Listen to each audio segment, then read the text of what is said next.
معاف کرنا سیکھیں. تیسری صفت بتائی کہ صدقہ کرتے ہیں. میرے پیارو صدقہ وہ عمل ہے جس سے سب سے زیادہ روزی ملتی ہے اور سب سے زیادہ آخرت ملتی ہے. کیسے؟ قرآن کہتا ہے کہ جب آدمی کی موت قریب آئے گی فرشتہ روح قبض کرے گا, وہ کہے گا مجھے مہلت دے دو. فرشتہ پوچھے کیا کرنا ہے؟ نماز نہیں, روزہ نہیں, حج نہیں. کہا مجھے صدقہ کرنے کی مہلت دے دو. قرآن کی آیت ہے. آج مسلمانوں صدقہ ہی چھوڑ دیا. اللہ کے نبی نے قسم کھائی ہے, میں قسم کھاتا ہوں جو مسلمان ہاتھ پھیلائے گا اللہ اس کے فقر کو بڑھائے گا, اور میں قسم کھاتا ہوں جو مسلمان صدقہ دے گا اللہ اس کے مال کو بڑھائے گا. یہ تین, یہ مال لینے کا, یہ میں آپ کو ایسے نہیں بتا رہا, یہ تین صفات, غصے کو کنٹرول کرو, قابو کرو, اس کو سیکھنا پڑے گا. ہمارے دوست ہیں ثقلین مشتاق, ہم ایک جماعت میں گئے, ثقلین ہمارے ساتھ تھا. ایک دن امیر صاحب نے اس کو بہت ڈانٹا, خوب, اتنا بلڈ پریشر تھا ان کو, شوگر, ایسا بلاسٹ کیا. تو ثقلین نے کبھی, اور ثقلین تو سپر اسٹار ماشاءاللہ, اور ابھی ریٹائر بھی نہیں ہوا تھا. تو جب اس کو 15 منٹ ڈانٹا نا تو میں نے دیکھا, میں کہا ثقلین تو ادھر چلا گیا. میں کہا ثقلین بھائی آپ کو غصہ تو نہیں آیا؟ کہا سعید بھائی گراؤنڈ میں اتنی گالیاں کھائیں دنیا کے لیے تو اللہ کے دین کے لیے 10 منٹ ذلیل نہیں ہو سکتے. میں کہا سبحان اللہ یار, غصے کو کنٹرول کیا. کیا اللہ نے اس کو دنیا دی؟ اس کو میرے پیاروں محنت کرنی پڑتی, ایسے نہیں آئے گا. اور یاد رکھنا, میں آپ کو بتا رہا ہوں یہ صفات باتوں سے نہیں آتی.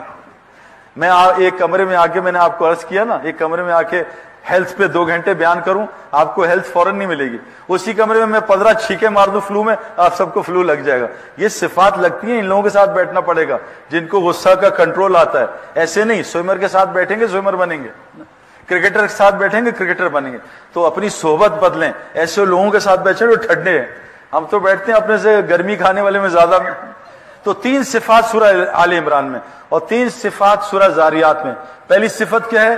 کانو قلیلا من اللیل ما یہجعون, متقی راتوں کو بستر پہ کم سوتے ہیں, مصلی پہ زیادہ کھڑے ہوتے ہیں. بتاؤ ہماری راتیں کہاں گزرتی ہیں بھائی؟ یہ متقی کی نشانی قرآن سے بتا رہا ہوں. مسلمان تو فجر میں حاضر نہیں ہوتا, اور اللہ کے نبی نے کہا فجر کی نماز منافق کے لیے مشکل ہوگی, مومن کے لیے مشکل نہیں ہو. مومن تو کون ہے؟ تتاجافا جنوبہم عن المضاجع یدعون ربہم خوفا وطمعا. مومن تو کون ہے؟ جس کے بستر پہلو ان کے بستروں سے دور ہوتے ہیں اور راتوں کو اٹھ کے اللہ کے سامنے کھڑے ہوتے ہیں اور اللہ کو خوف اور امید میں پکارتے ہیں. واللہ یہ رات کا اگر مسلمان اپنا معاملہ ٹھیک کر لے, اللہ سارا نظام اس کا ٹھیک کر دیں گے. اللہ اپنی قدرت کو پہلے آسمان پہ لے آتے ہیں. بخاری کی روایت ہے کہ مانگو مجھ سے کیا مانگنا ہے, ساری امت وقت سو رہی ہوتی ہے. متقی کی صفت چوتھی کیا ہے؟ راتوں کو بستر پہ تھوڑا سوتے ہیں, مصلوں پہ زیادہ ہوتے ہیں. میرے پیاروں یہ بڑا عمل بتا رہا ہوں, رزق کا آپ کو. ہم اپنی نمازوں کو ٹھیک کریں. ہم نے نماز کو T20 بنا لیا, جلدی جلدی T20 نماز پڑھو, ٹربو لگا دیا نماز پہ, جلدی جلدی نماز پڑھو. باہر باربیکیو آرام سے مزے کر کے کھائیں گے, جلدی جلدی نماز پڑھو, پھر پیزا مزے سے کھائیں گے.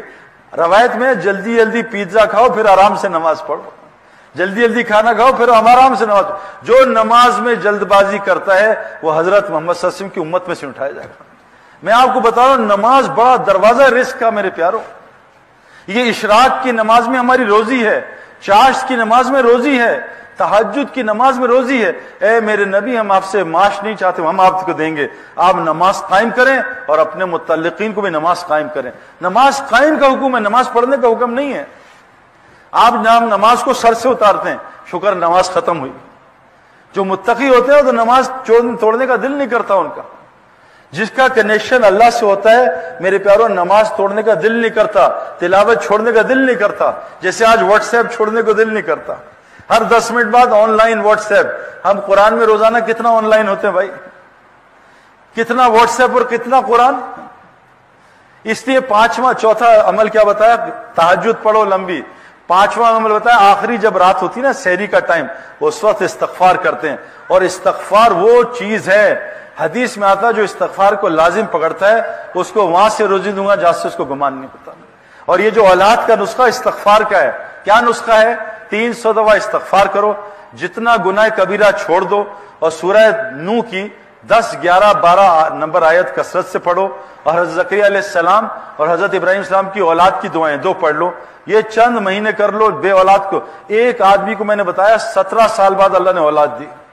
ایک امریکن کپل گجراتی انڈیا کا, میں نے امریکہ میں جا کے بتایا 11 سال اولاد نہیں تھی, 1.5 سال بعد اللہ نے اس کو جڑواں بچے دیا.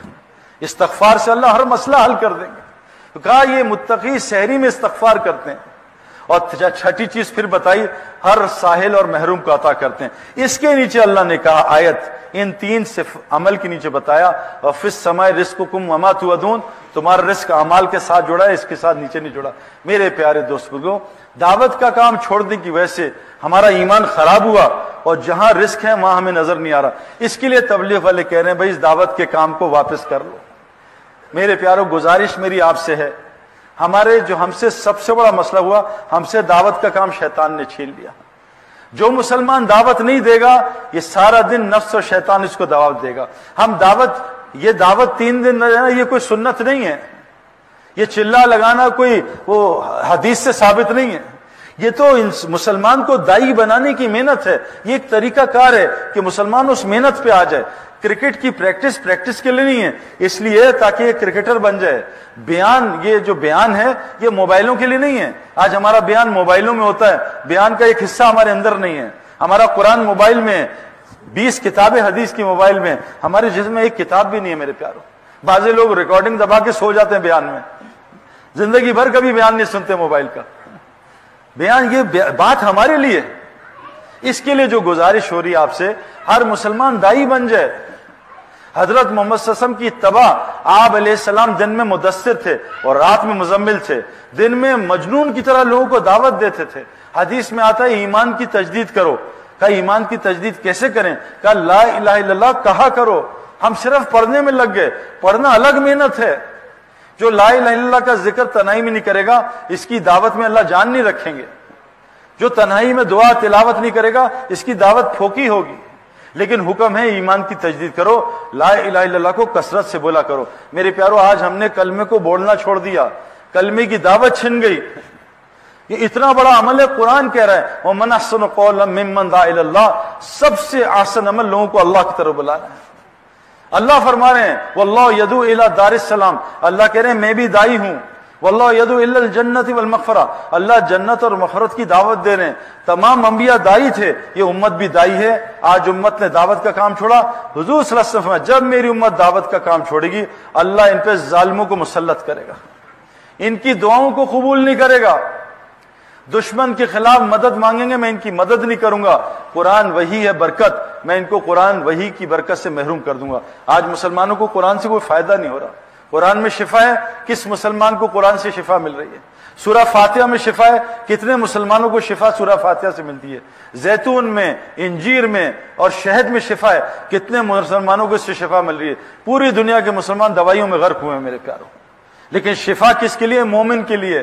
مومن بننے کی یہ محنت ہے. اس کے لیے آپ سے گزارش کر رہے ہیں, چند گزارشات میں آخری آپ سے کر رہا ہوں. میرے پیارو, چلا 4 مہینے 3 دن بعد کی بات ہے. ایک چیز دیکھو, روزانہ جم جاؤ گے تو مسل بنیں گے, اور یاد رکھنا کسی چیز کا نور چاہتے ہو اس میں تھکنا پڑتا ہے. جو آدمی جاگنگ میں تھکے گا نہیں وہ ساری زندگی اسٹیمنا نہیں بنا سکتا. جو آدمی جم میں تھکے گا نہیں ساری زندگی اپنے مسل نہیں بنا سکتا. جو آدمی میدان دعوت میں تھکے گا نہیں اس کو دعوت کا نور کبھی نہیں ملے گا. میری آپ سے گزارش ایک ہے جس سے مجھے بہت فائدہ ہے, روزانہ 2 گھنٹے دعوت اعمال دعوت کے لیے نکالا کرو.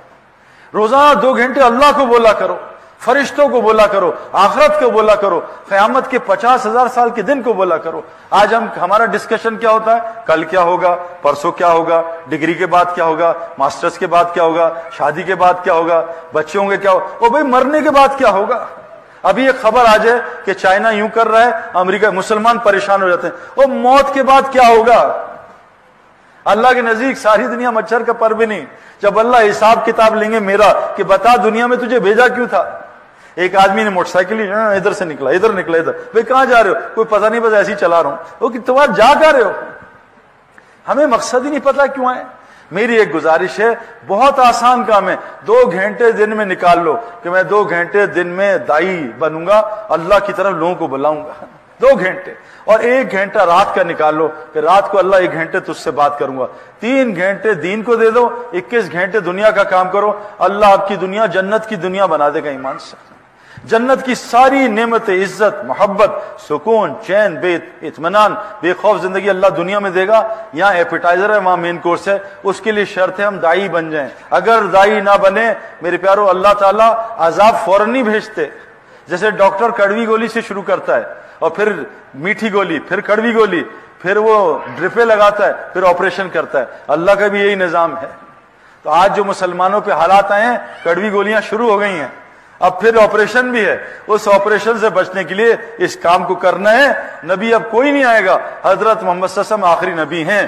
اب ہماری آپ کی سب کی ذمہ داری، 6 ارب غیر مسلم ہیں۔ میرا ایک آپ سے سوال ہے، شیخ سدیس صاحب جمعہ پڑھا رہے ہوں مسجد حرام میں، پیچھے 10 لاکھ آدمی کھڑے ہیں، اور شیخ سدیس صاحب نے جمعے میں کہا اللہ اکبر، خطبے کے بعد نماز شروع ہو گئی اور سورہ فاتحہ شروع کر دی، اور سامنے ایک بچہ ہے 10-11 سال کا نابالغ، وہ کہے چیخے مارے کہ شیخ سدیس میرے کپڑے آگ لگ گئی ہے، مجھے میری جان بچاؤ، میں جل نہ جاؤں۔ بتاؤ شیخ سدیس نماز ختم کرے اور بچے کو جلنے دے یا نماز توڑ کے بچے کی جان بچائے؟ بتائیں بھی کیا کرے؟ بچے کی جان بچانی چاہیے نا۔ ایک بچہ 11 سال کا مسلمان ہے، اگر جل بھی جائے سیدھا جنت میں، مسلمان جل کے مرے شہادت کی موت ہے۔ یہ بچہ اس کا تو حساب ہی نہیں ہے۔ اب ایک بچے کی جان بچانا جو مسلمان ہے، دنیا کی آگ سے اس کو بچانے کے لیے نماز اتنی بڑی عبادت ہے کہ طواف بھی نماز کے لیے طواف بھی بند ہو جاتا ہے، بند کرو طواف، نماز ہو رہی ہے، اتنا بڑا عمل۔ لیکن ایک بچے کی جان بچانے کی نماز توڑ دو، ساری نماز توڑ دو 10 لاکھ کی، ایک بچے کی جان بتاؤ میرے پیارو، 6 ارب لوگ غیر مسلم ہیں، ان کو جہنم کی آگ سے بچانے کے لیے کیا کرنا پڑے گا؟ یہاں تو اگر نماز پڑھ دی نا پوری، پکڑ ہو جائے گی اللہ کی طرف سے، توڑو نماز، ایک بچے کو بچاؤ۔ 6 ارب لوگ جہنم کی آگ میں روزانہ 2 لاکھ جا رہے ہیں، مسلمان کو کوئی فرق ہی نہیں پڑ رہا، بتاؤ ہم بچ جائیں گے؟ میری مسجد میں ایک بچہ آیا 1.5 سال کا، چھوٹا بچہ، رینگتا ہوا آیا دروازے سے، میں نے دیکھا، مجھے پتا ہی کس کا بچہ، میں کہا جاؤ اس کے باپ کو تلاش کرو۔ وہ باپ پھر رہا تھا، پتہ نہیں کہاں چلا گیا گلیوں میں، 1.5 گھنٹے بعد آیا وہ باپ، تو اس نے میں نے کہا تیرا بچہ ہے؟ انہوں نے مجھے گلے لگایا، پہلے خوب رویا میرے سے، جزاک اللہ سعید بھائی، اگر آپ نہ بتاتے میرا بچہ گیا تھا، گیٹ سے نکل گیا باہر، مین روڈ سے مسجد میں آ گیا۔ تو باپ اتنا خوش ہوا بچے کو، ماں بھی آ گئی، دعائیں دی ہمیں۔ اگر وہ بچے کو میں جانتا تھا کس کا بچہ ہے، اگر اس کو دیکھ کے میں چھوڑ دیتا اور وہ بچہ غائب ہو جاتا اور باپ کو بتاتا تیرا بچہ مجھے نظر آیا تھا، تو نے لیا نہیں، میں کہا یار میرے پاس ٹائم نہیں تھا، وہ باپ مجھے چھوڑتا زندہ مار دیتا، اور باپ بچے کو میں نے باپ سے ملا